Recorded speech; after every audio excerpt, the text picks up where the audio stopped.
Moonlight कार्यक्रम, moonlight programme. Hello guys, नमस्कार, welcome back. आज के सेशन में हम जानेंगे कि मूनलाइट प्रोग्राम क्या है और एग्जाम में किस किस तरह से क्वेश्चन हमारे सामने आ सकते हैं। तो आइए हम देखते हैं मूनलाइट प्रोग्राम के बारे में। तो ये न्यूज़ में किस लिए आया है, पहले तो ये चर्चा कर लीजिए। आपका जो है यूरोपियन अंतरिक्ष एजेंसी जो है, यूरोपियन स्पेस एजेंसी ESA ने अंतर्राष्ट्रीय अंतरिक्ष कांग्रेस में moonlight lunar communication and navigation services LCNS, ठीक है, LCNS lunar communication and navigation services कार्यक्रम का शुभारंभ किया है। देख रहा है इंपॉर्टेंट पॉइंट, इसमें क्या इसके बैकग्राउंड है। कार्यक्रम की प्रारंभिक योजना 2028 के अंत तक शुरू हो जाएगी और कहा जा रहा है कि यह प्रणाली 2030 तक पूरी तरह चालू हो जाएगी। तो मूनलाइट कार्यक्रम का टारगेट कब तक है? एग्जाम का पहला क्वेश्चन तो यही है, 2030 तक। ठीक है, आगे देखिए मूनलाइट कार्यक्रम के बारे में। मूनलाइट कार्यक्रम जो है यूरोपीय स्पेस एजेंसी की एक महत्वाकांक्षी पहल है।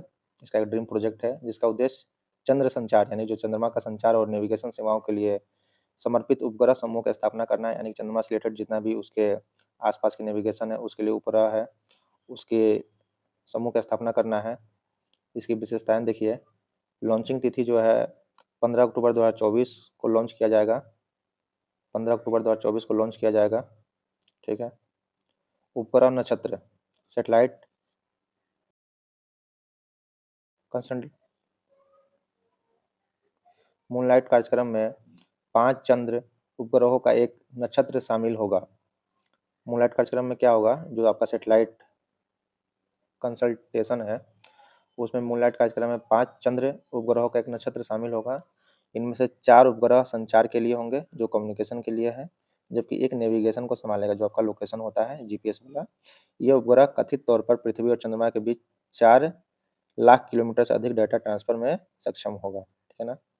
आगे है कि उपग्रह को रणनीतिक रूप से इस प्रकार स्थापित किया जाएगा कि वो चंद्रमा के दक्षिणी ध्रुव को प्राथमिकता दे सके, जो भविष्य में मिशनों के लिए विशेष हित का क्षेत्र है, क्योंकि इसमें सौर ऊर्जा के लिए उपयुक्त अनंत प्रकाश के शिखर तथा ध्रुवीय बर्फ युक्त अनंत अंधकार के गड्ढे हैं जो जल, ऑक्सीजन और रॉकेट ईंधन स्रोत हो सकते हैं।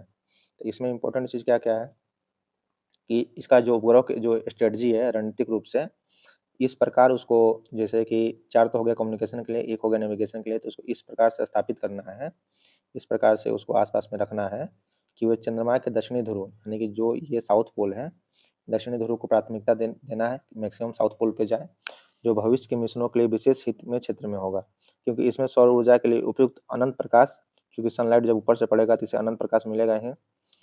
उसके बाद इसमें सौर ऊर्जा के लिए अनंत प्रकाश हो जाएगा तथा ध्रुवीय बर्फ युक्त अनंत अंधकार के गड्ढे जो जल, ऑक्सीजन और रॉकेट ईंधन के स्रोत हो सकते हैं, तो इसके सोर्स का भी पता चलेगा। आगे देखिए इसका क्या क्या महत्व है। इस कार्यक्रम का उद्देश्य पृथ्वी और चंद्रमा के बीच उच्च गति, कम विलंबता संचार और डाटा ट्रांसफर में सक्षम बनाना है। फिर है कि यह बुनियादी ढांचा चंद्रमा पर सटीक स्वायत्त लैंडिंग और सतह गतिशीलता की सुविधा प्रदान करेगा।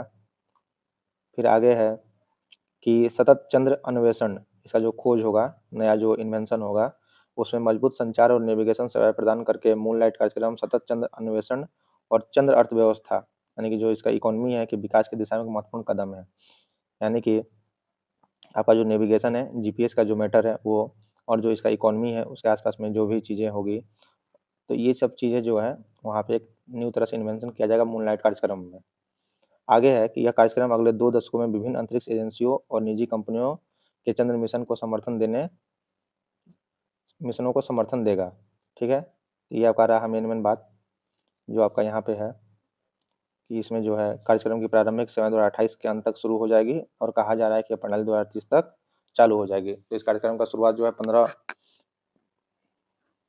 अक्टूबर को यहाँ पे हो गया है। 15 अक्टूबर 2024 को कार्यक्रम का अधिकारिक घोषणा कर दिया गया है। तो इसी तरह की इंफॉर्मेटिव और जो करंट अफेयर्स रिलेटेड टॉपिक को देखने के लिए आप देखते रहें GS स्प्रिट।